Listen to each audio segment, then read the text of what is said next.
Hey friends, so I want to share with you a new function that's available in ChatGPT that you might find interesting. Before we get going too far, obviously we're talking about Canva today. A couple of disclaimers. I'm recording this at the end of March 2025. Things change really, really fast with GPT. So I would imagine that what I'm talking about today is going to look different in 30 days, 60 days, 90 days. Hopefully, if it's massively different, I'll come back and make a new video. But if things don't look exactly the same, or the limitations that I'm talking about aren't limitations that you're seeing, it's because AI is moving so fast right now. Now, I don't think that Canva is super functional. I'm not using it a ton for my business integrated with ChatGPT. However, because like I mentioned, AI goes so fast, the way that it makes leaps and bounds. I think that it's really important that we take the time to learn this now, because I am going to predict that in 6 months, this is going to be a really functional part of GPT, and it could be a really big asset to your business to integrate the two of these together. So let's look at where it's at now and how it works. You don't have it already loaded, which you probably don't. You're going to come over here to explore GPTs. If you click on that and type in Canva, that's going to allow you to bring it in over here. You're going to get a lot of different Canva options. You want to make sure you do the first one that says buy canva.com, because lots of other users can create their own custom GPTs. Okay, so now you have it all loaded over here.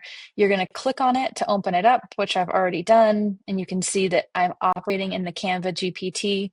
It's giving me some ideas of things I can type.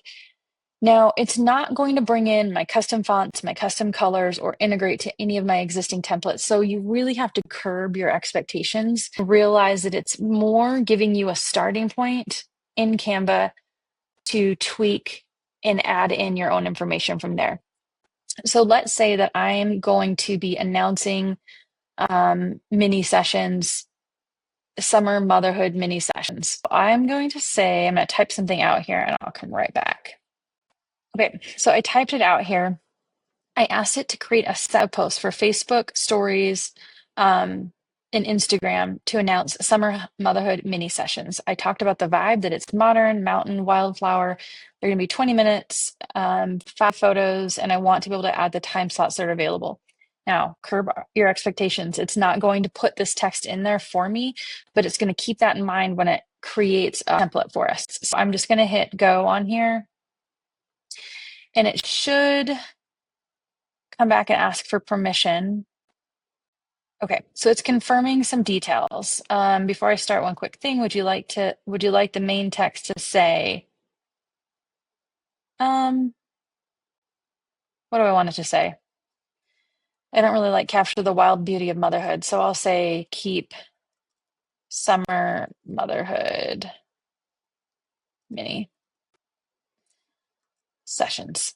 All right. So now it's going to ask for permission to integrate the two, and you're going to say allow. You do need to be signed in to Canva for this to work. And then it's going to think about it.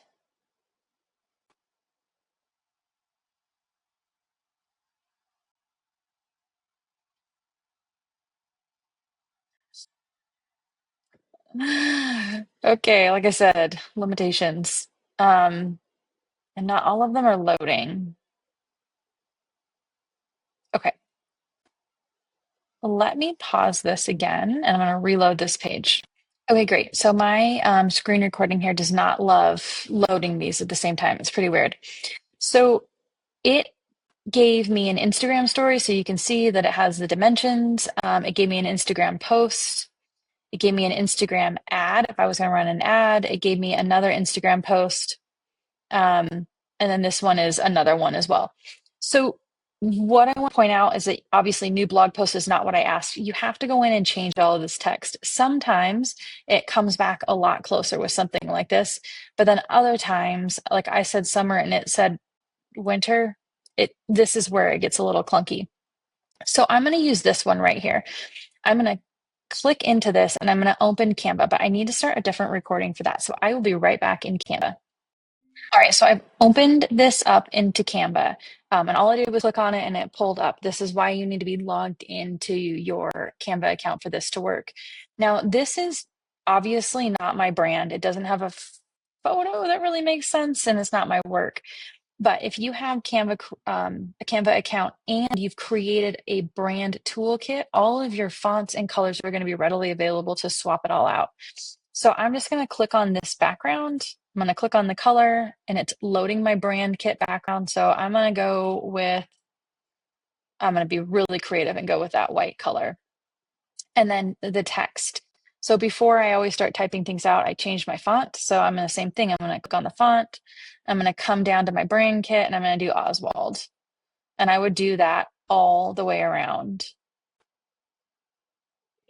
And then same thing, funky, weird fonts, not my font. So I'm going to go this one. Maybe I leave that one and then that one. And then I would just change my information. I'd update my picture. And then now I have a really simple post that I can use to launch my summer mini photo session. Okay, so I came back to ChatGPT because I wanted to try one more thing. Originally, when we asked it for this mini session thing, we basically just said, here's what we're doing and here's our feeling or vibe of it. And then we clicked on it, opened it up into Canva, and then we tweaked it so that it was our own brand, right? But I wanted to do something a little bit different. And the first time is going to be here. So we'll see how this goes. I actually shared a blog post that I've written, and this one is about local SEO. It's on my consulting site. And I asked it to generate Pinterest pins for it. So I'm going to give it my website, the blog, and then I'm going to hope that it gets that information to create some Pinterest pins for me. So first thing is I asked it if it could do it first. If you have a question, and you're not sure if ChatGPT can do something, ask it, and it will normally tell you pretty straightforward whether or not it's a thing it can do. So let's see what happens when I share this blog post. And it's always going to ask me about linking. So yes. And we'll see. I probably really stressed it out. I'm going to pause this and come right back when it catches up. All right. So nothing exciting to report. However, again, it didn't look at I don't think it took anything into consideration with the website that I shared, but it did give me some really cool pin ideas to start. So like that's probably not one I would do. I like that one. That one's kind of cool. So it's varying the formatting ideas, and the bottom, it's telling me what text I could put in. So I still have to manually put that text into Canva. It would be really cool if it could like take these ideas and put it onto the template, but it's not there yet.